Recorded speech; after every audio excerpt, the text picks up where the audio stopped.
Hi Sam, how are you? Hey, what's up? Happy to be here. Yeah, good actually. Just came back from two shows this weekend. Where did I play? Electro Beach and Airbeat One. And which countries was that? It was France and Germany. Yeah. France and Germany. Okay, yeah, I Yes. noticed on your Instagram that you got back yesterday. So Yes. I That's was already exactly. admiring, like, okay, he's gonna do the podcast tomorrow. He's getting back to work immediately. Like, that's dedication. Yeah. Well, like I said briefly in our conversation, I usually do stuff like this: interviews, meetings, press, from Monday to Wednesday. Mm-hmm. And Tuesday to Sunday, usually I'm back on the road. And in this case, on Friday, I'll be back at Tomorrowland. So, Okay. And yeah. how important is it for you to have a rhythm like that, to have some kind of schedule that you can maintain? Well, I like it, but it doesn't always work out.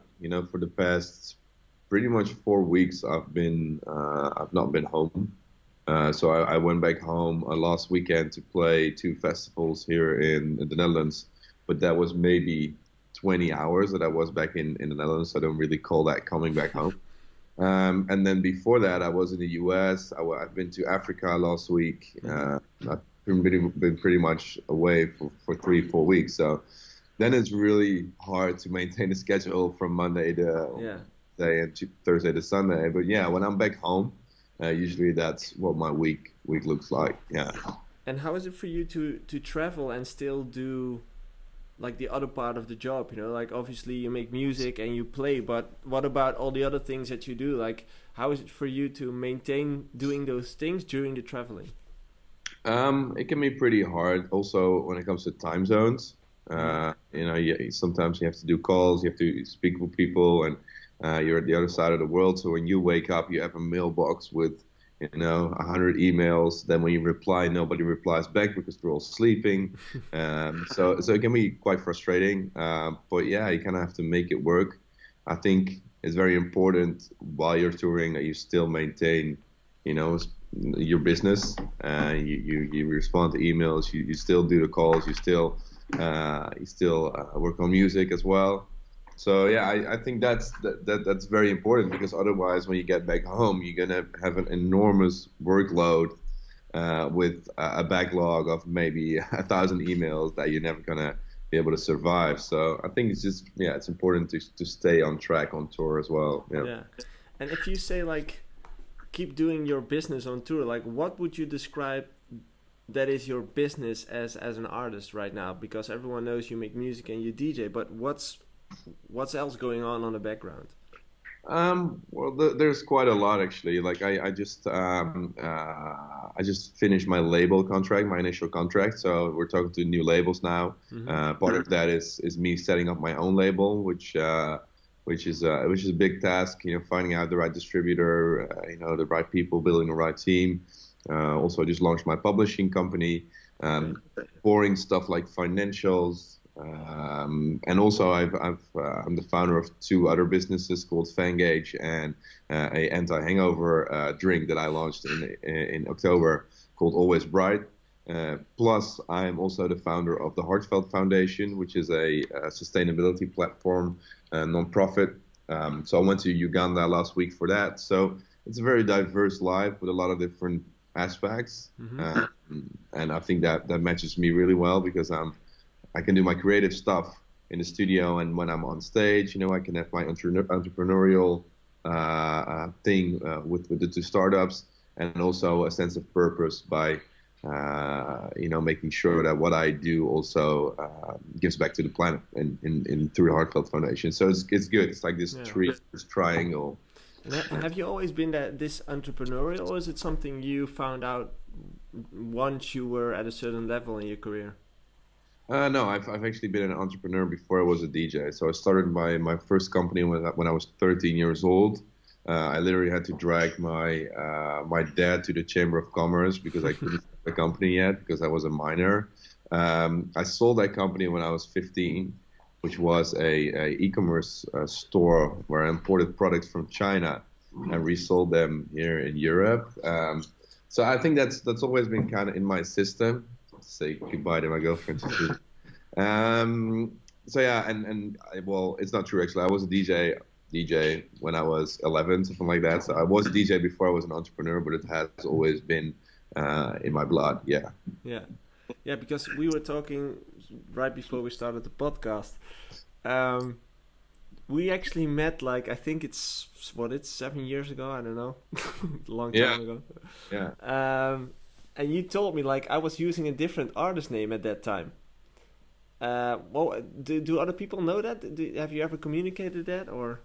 Well, I tell the people that want to know. Like, my name was Dr. Papasov. The Facebook page is still up if you want to see what I looked like 8 years ago, just coming up as a DJ. And I always kept it up, just kind of like to memorize myself of where I came from, kind of.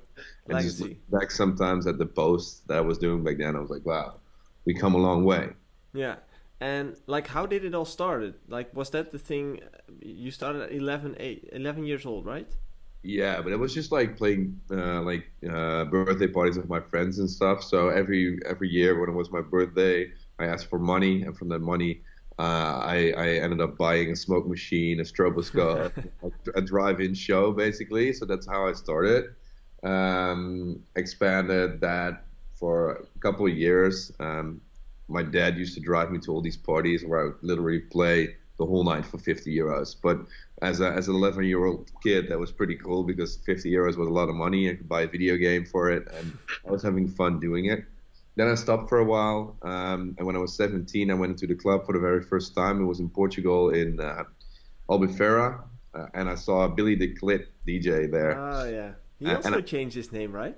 To the Kid, yeah. because it was a bit internationally, it was a bit weird, but no, he was still the Clit back then, and I was like, wow, that's great. I don't want to be on the dance floor. I want to be that guy. I want to be in charge of the whole club and making people dance and showing them a good time. So that's when I got back home, invested in a DJ controller that I linked up to my laptop, and I started practicing again, started mixing again, putting my mixtapes up on SoundCloud, and then it still took 5 years to get me signed. So it 5 years. Yeah, it was definitely not overnight success. Yeah. And was 5 years your first sign ever, or the biggest record you've signed?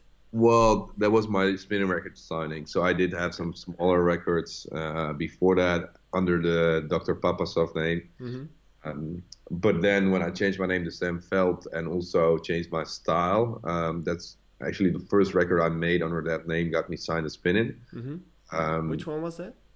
It was a bootleg of the Kelly Family that never came out, but it's still on my SoundCloud. It's called Alien, from the Fell in Love with an Alien track. But yeah, I sent it over to Spinnin', and that for them proved that I was able to create something new, something different, and a fresh sound, where before, under Dr. Papasov, I had been sending them the cheesiest EDM tracks, just imitating the charts and trying to, make the next record for Hardwell or the next Beatport #1. And now, under Sam Feldt, I said, fuck all that. I'm just going to make what I love. And the moment I started doing that, that's actually when the success came. So what was the main reason for you to change the name? Did you feel an urge to change styles, or? Actually, to be honest, I never expected Sam Feldt to grow bigger than Dr. Papasov when I started. I was like, oh, it's going really well now. I'm doing 2-3 shows every week at hockey clubs and stuff. Yeah. And I was 17 back then, or maybe 19, whatever. And I was like, wow, okay, it's going well. But creatively, I wasn't feeling fulfilled. I was playing the cheesiest sets. I was playing anything from hip hop to hardstyle. I was playing with an MC. So yeah, it was working. But it didn't really feel like I was expressing myself creatively on the producing side and stuff. So I actually started Sam Feldt as a side project. Never expected to sign any record, never expected to do any show. And I started making mixtapes, tracks that I loved for me and my friends and my family, which was in the melodic house, deep house kind of style. And that's how it started. And then I did my first record, and I was like, wow.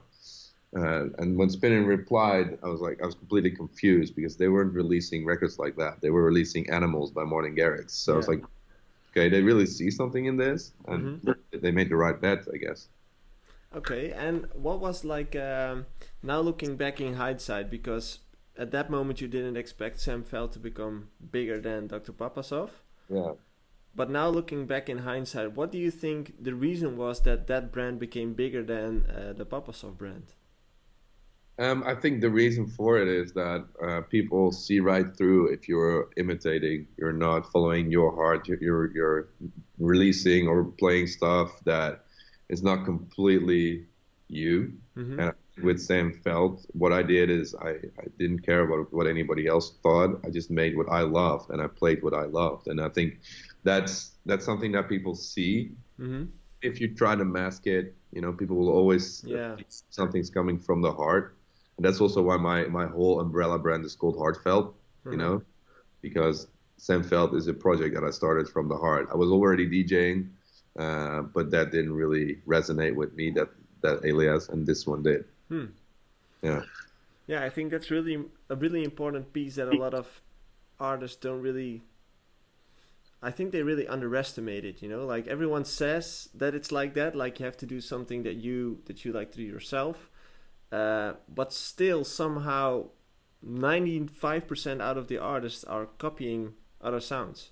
Yeah, I think, and that's exactly it. Sometimes in interviews they ask me, what's your biggest tips for upcoming producers? Mm-hmm. And I always tell them that it's a very cheesy thing to say, but I think a lot of people, don't really listen to the answer. When I say it again, I hope they listen, and then the answer is, find your own sound. Find the sound that you love, and produce that instead of copying other people. And I think if I would have said that to Dr. Papasov, he would have said, yeah, and he wouldn't have paid attention. But that's really what you need to do, because I tried for many years, like I said, to get releases. I begged to play in empty bars, and I never got it. And then the moment I did exactly that, when I really listened to myself, that's when I got the success pretty much overnight. With the first release that I sent over, while I was sending releases for 5 years before that, I never even got a reply. So for me, that's really the key. Yeah. Yeah, it's so fun because like I talk to a lot of artists. I've been an artist myself, and if you look at a successful artist career, like it seems like there's some kind of template that you can see in between all those stories, like a template of success. And finding your sound is really, finding your sound sounds so global, but doing the thing you would like to do, and not like really implementing other people's opinions into it, but just doing the core thing you think is the best thing, that seems to be one of the biggest pillars, Yeah, I've seen that. I've seen that too. So yeah, that's the number one thing I always say. People, super interesting. And like you did the first release on Spinnin', and you had this new brand called Sam Feldt. Like, did you had an idea of how you wanted to brand it, or? Kind of, but yeah, in a way. Like I literally came up with the name Sam Feldt in 2 minutes. My first name is Sammy, and short for that is Sam. And I was looking around, and I listened to the songs that I've been making. I was like, okay, this is kind of deep house, melodic deep house. So I looked at who's popular in deep house. What was Robin Schulz back then? Maybe Kalkbrenner. So I realized I had to get a German last name to be successful. So I literally typed into Google German last names, scrolled down the list, and within 1 minute I saw Feldt. I was like, okay, that's going to be my name now. Really? Yeah. And then because I was literally on the register page on SoundCloud and I had to type in a name, and because I already finished one of the mixes, I was like, okay, I want this to go up tonight, so let's create a profile. But I didn't really have a name yet, so that's how I got the name, and it's stuck ever since. And then I had to upload my profile picture, so I had to get myself a logo, and I just literally went into Photoshop, got a font, dragged it around a bit, put a line under it, and it's still my logo. So it's that whole branding got created in like 5 minutes. Signing up to SoundCloud, and obviously over the years I've perfected it, and now I've got an art director doing all sorts of things. But that's really the core, and also I think that's very typical for what we're talking about. That also was literally, it came just out of my head. There was no fancy branding agency involved. It was just, okay, this is going to be it. But from the very first moment, I implemented a lot of nature elements into the branding. Just look at my shirt, like like that's it. You know, like a lot of leaves, palm trees, stuff like that. So that I've done from the very first Yeah. track that I've uploaded. But for the rest, it really evolved. Yeah. What I really like, because I'm a big fan of that, is like not overthinking shit.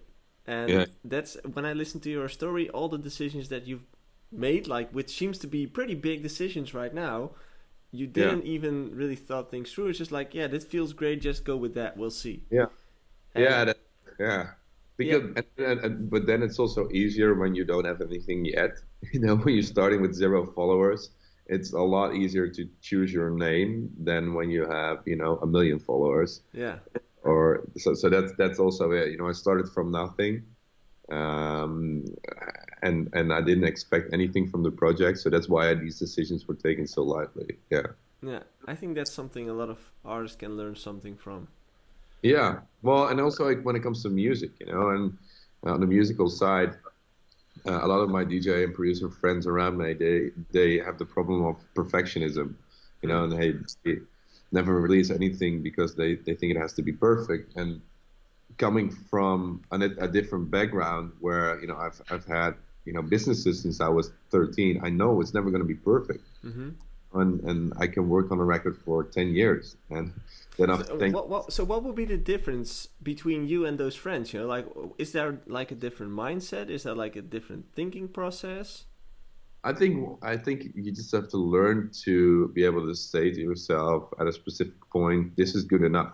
Mm-hmm. You know, this is, yeah, I'm satisfied now. And yeah, I might not be satisfied when it comes out in a month, but yeah, let's put that creativity in a new project because like I've always when I collab with people, usually I'm the guy that finishes it because like we were in the studio for a long time, then I'm like, okay, let's get this out. Let's just like dot the i's and just get it out because Yeah.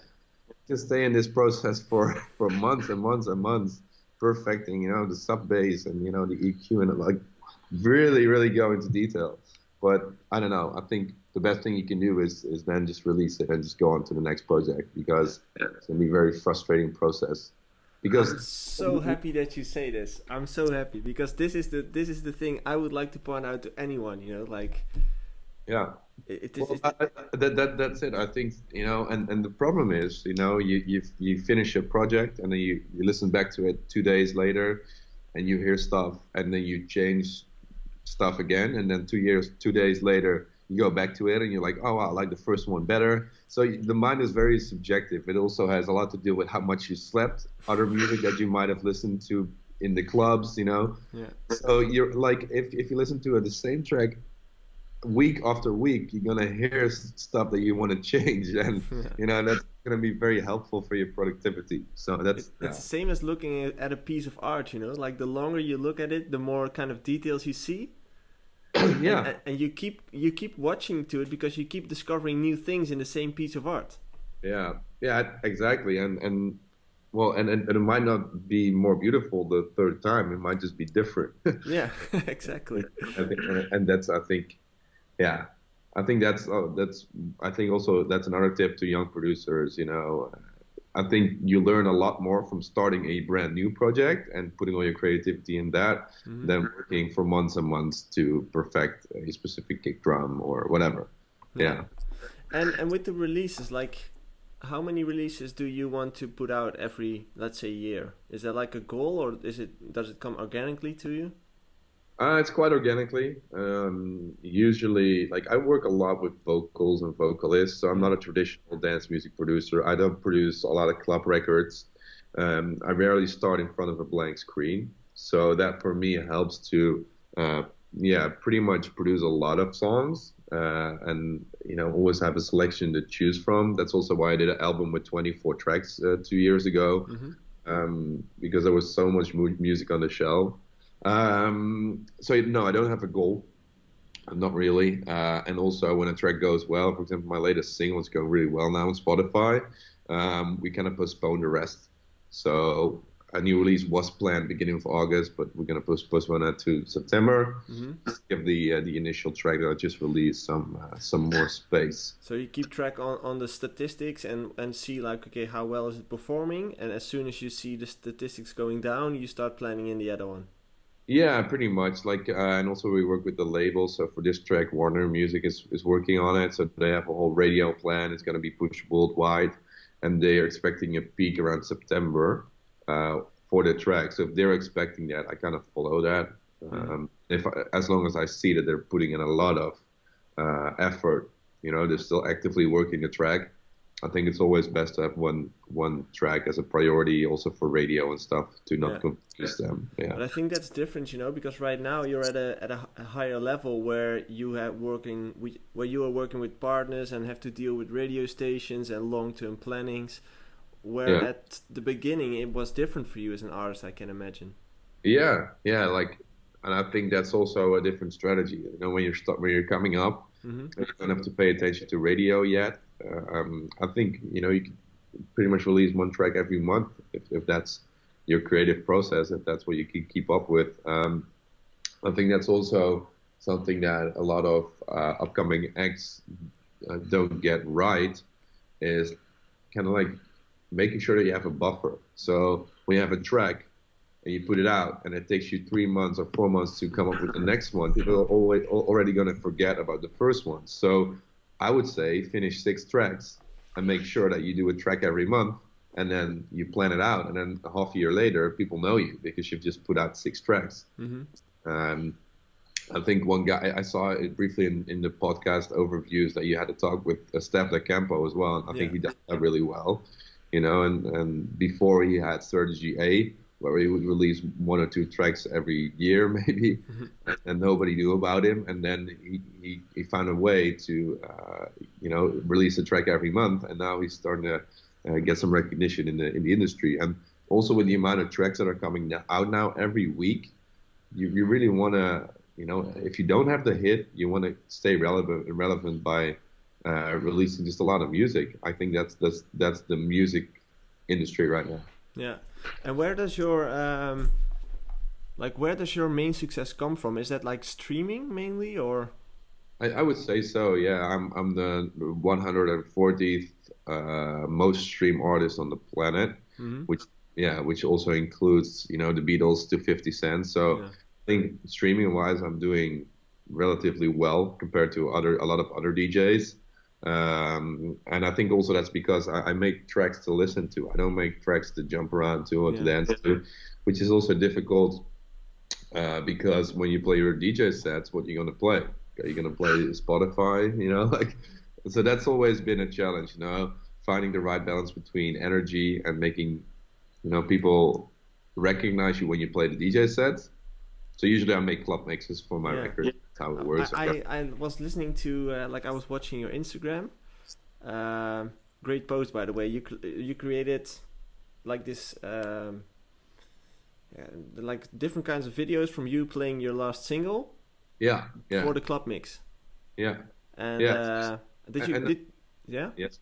Yeah, I think that's one way to get recognition. So people know the track from Spotify. They've been listening to it on a Sunday with a hangover, and then it doesn't necessarily translate to people coming to my shows because they think, he's going to play that chill out hangover track that I listen to on Sunday mornings. Well, how is they going to work in a club? And then by doing the club mixes and showing it online, I think people see that my sets are actually very high energy. Yeah. But that's been a challenge, but also like that's kind of what comes with having streaming success. People know you from the tracks that they listen to back home, and one of the main reasons for buying a ticket to the show is to hear those tracks. So and also it limits the creativity in your DJ sets.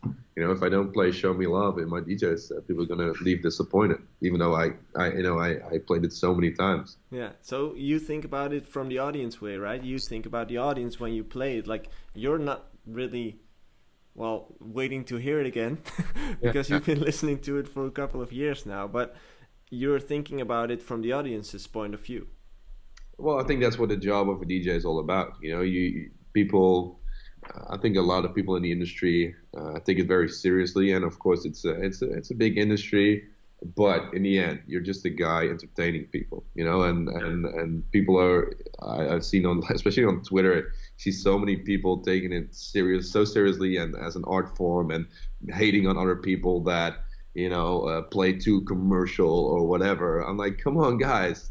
The only reason you're there behind the decks is to show people a good night, you know. And if you have to do that while playing 50 Cent, you play 50 Cent. And if you can entertain people with a underground techno set, that's what you do, you know. That's why you're a DJ for, Yeah. and that's why people come see you. And in my opinion, that's the main job of a DJ. And yes, obviously, I always look from the crowd's perspective. Like, yeah, I can't just show up to a booking and play what I want to play, because that night I might feel, like playing, I don't know, maybe just an underground techno set. You know, that's the party that I usually go to when I have a night off. But if people buy a ticket to come see my show, and I've just had a new track that's streaming very well, they want to hear that track. That's what they know me from. So you want to be.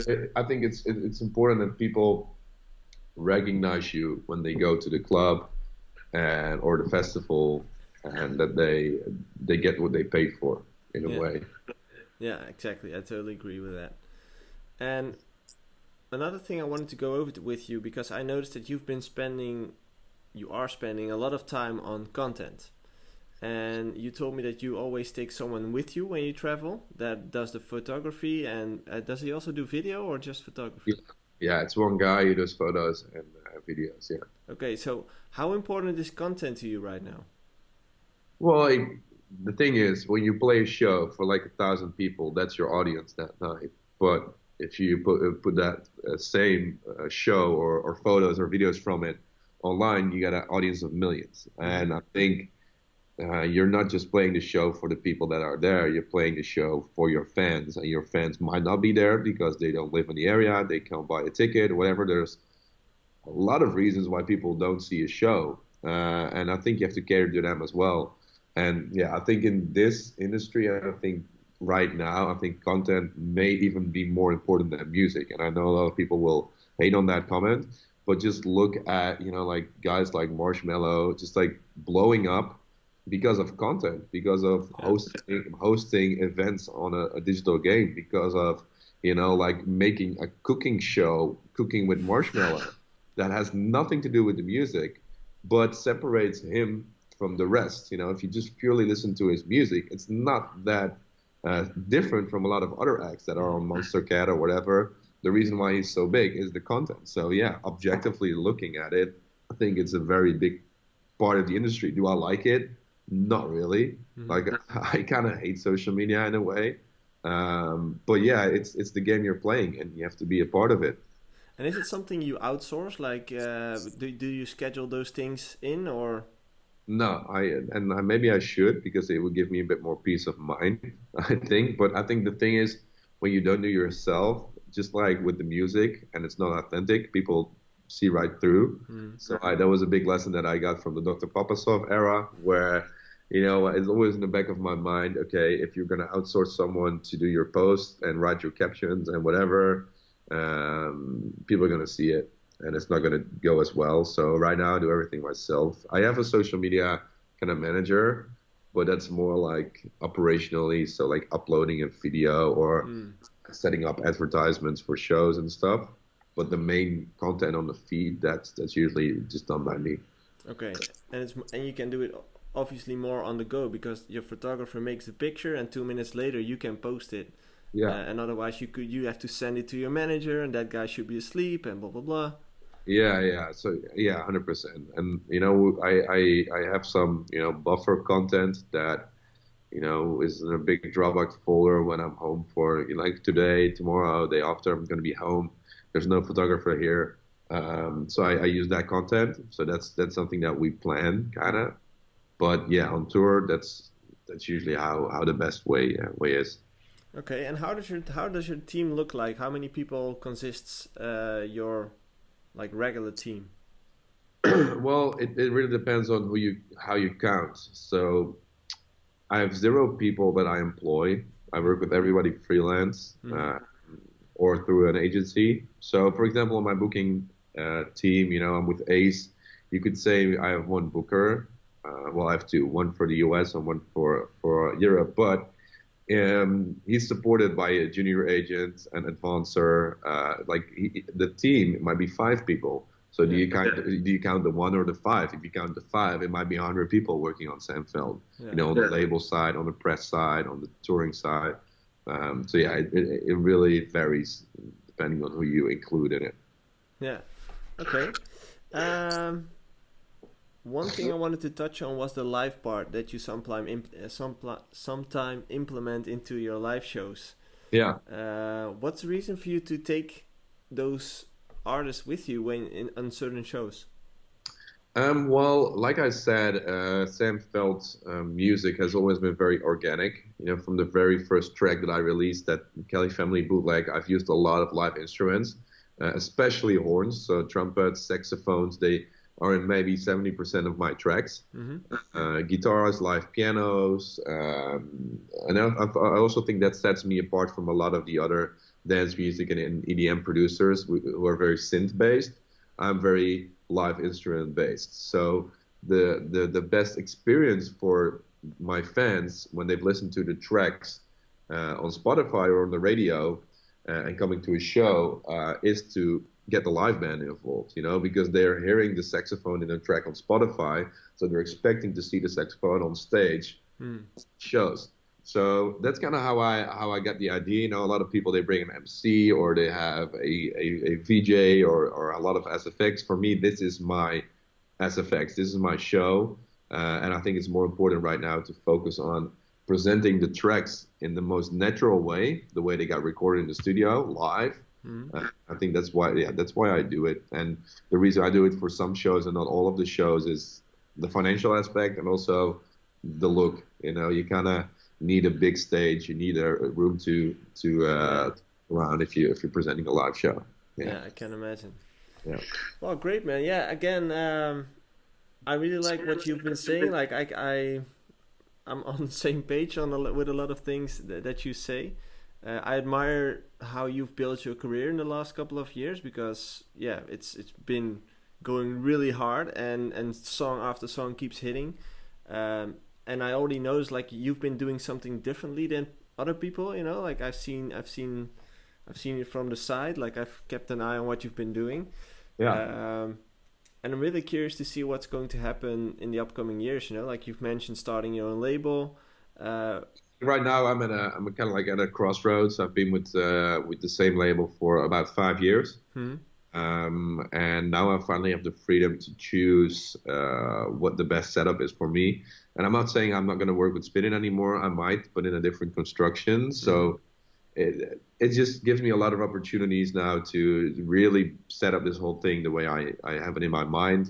Same with management. I know right now I'm not signed with a management. I have my own management, and I employ managers to do specific things. So that really allows me to fine-tune the people I work with.